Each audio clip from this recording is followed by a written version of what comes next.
ఆచి chicken masala. Pocharam Srinivas Reddy comments పై స్పందించారు TPCC chief Mahesh Goud. ఇది ఇంటి సమస్య అని, దీనిపై తాము మాట్లాడుకుంటామన్నారు. కేసీఆర్ రాష్ట్రాన్ని అప్పుల పాలు చేశారని, ఆర్థిక పరిస్థితి దృష్ట్యా నిధుల విడుదల ఆలస్యం కావచ్చన్నారు.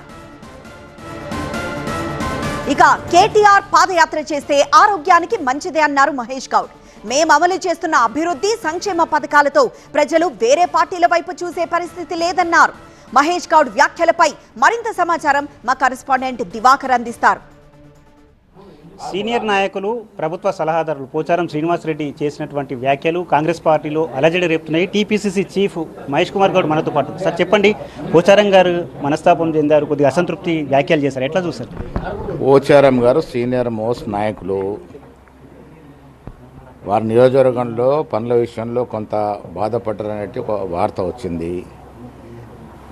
వారికి కూడా తెలుసు, నేను కూడా వారికి చెప్పేది, ఈ రాష్ట్రాన్ని అప్పుల పాలు చేసినటువంటి మహానీయుడు కేసీఆర్ గారు 8 లక్షల కోట్ల అప్పులో మనని దిగబెట్టి ఫలానం చిత్తగిచ్చారు. ఇవాళ ప్రతి నెల 6.5 నుంచి 7,000 కోట్ల రూపాయల ఇన్స్టాల్మెంట్ వడ్డీ కడతా ఉన్నాం. మనం చెయ్యని పాపానికి మనం కడతా ఉన్నాం. సంక్షేమం ఎక్కడ కూడా జారబెట్టకుండా ఇస్తూ ఉన్నాం. ప్రాజెక్టు విషయంలో కొద్ది ఇబ్బందులు వస్తుండొచ్చు. వారు ఏం మాట్లాడారో తెలుసుకొని వారితో మాట్లాడి, ఇది ఇంటి సమస్య కాబట్టి దాన్ని సార్ట్అవుట్ చేసుకుంటాం. అంటే ఎమ్మెల్యేలు ఫోన్లు చేస్తే మంత్రులు లేపనట్టు అలాంటి సిచ్యువేషన్ ఉందా సార్? అంటే రెస్పాన్స్ ఇవ్వనట్టు ఏం ఉండదు. మరి నేనైతే ఏ మంత్రికి ఫోన్ చేసినా రెస్పాన్స్ చేస్తూ ఉన్నారు. వారు కూడా మంత్రిగా చేశారు, స్పీకర్గా చేశారు. ఎక్కడన్నా 1-2 సార్లు అలా జరిగి ఉండొచ్చు. ఏది ఏమైనా పోచారం గారితో మాట్లాడిన తర్వాత మళ్ళీ మాట్లాడతాను. అంటే ప్రధానంగా ఓన్లీ అభివృద్ధి కోసమే పార్టీ మారానని చెప్తూ ఉన్నారు. అందులో మెయిన్గా సిద్ధాపూర్ రిజర్వాయర్ ఒకటి, దాంట్లో నిధుల జాప్యం అవుతుందని కాదు. నిజామాబాద్ జిల్లా కానీ తెలంగాణలో టీఆర్ఎస్ హయాంలో పెండింగ్లో పెట్టినట్టు ప్రాజెక్టులన్నీ కూడా పూర్తి చేయాలన్న తలంపుతో కాంగ్రెస్ పార్టీ ఉంది. అందుకే ఇరిగేషన్ శాఖ అంత నిధులు ఇస్తూ ఉన్నాం.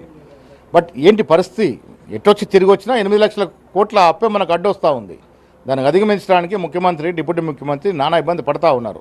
ఆ పరిస్థితి పోచారం కూడా అర్థం చేసుకుంటారు. ఏదేమన్నా వారితో మాట్లాడతాం. కేటీఆర్ పాదయాత్ర మంచిదే, పాదయాత్రలు చేస్తే ఆరోగ్యానికి చాలా మంచిది. వారు పాదయాత్రలు చేసే ముందు ఒక మాట చెప్పారు, 10 ఏళ్ళు మేము తప్పిదాలు చేశామని.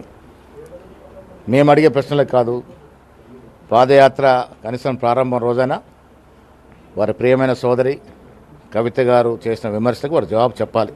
ప్రజలు ఇవాళ సంతోషంగా ఉన్నారు మేము ఇస్తున్న సంక్షేమం పట్ల, అభివృద్ధి పట్ల. ఇంకే ఇతర పార్టీ దిక్కు చూసే పరిస్థితి ఉండదు. రేపు బీఆర్ఎస్ ఒకటిగా వచ్చినా, బీఆర్ఎస్ పార్టీ పేరు మార్చుకొని బీజేఆర్ఎస్ భారతీయ జనతా రాష్ట్ర సమితి పెట్టుకున్న ప్రజలు మీకు ఓటెయ్యరుగాక అయ్యారు. పోచారం అంటే ఈ నిధుల విషయంలో కాస్త ఇబ్బంది పడ ఉండవచ్చు, కానీ పెద్ద మనసుతో అర్థం చేసుకోవాలని చెప్పి ఆయన సూచిస్తున్నటువంటి పరిస్థితి. ఇక కేటీఆర్ పాదయాత్రపై కూడా కౌంటర్ ఇచ్చారు TPCC chief Mahesh Kumar. Camera person అరవింద్తో దివాకర్, టీవీ9 నిజామాబాద్ నుంచి.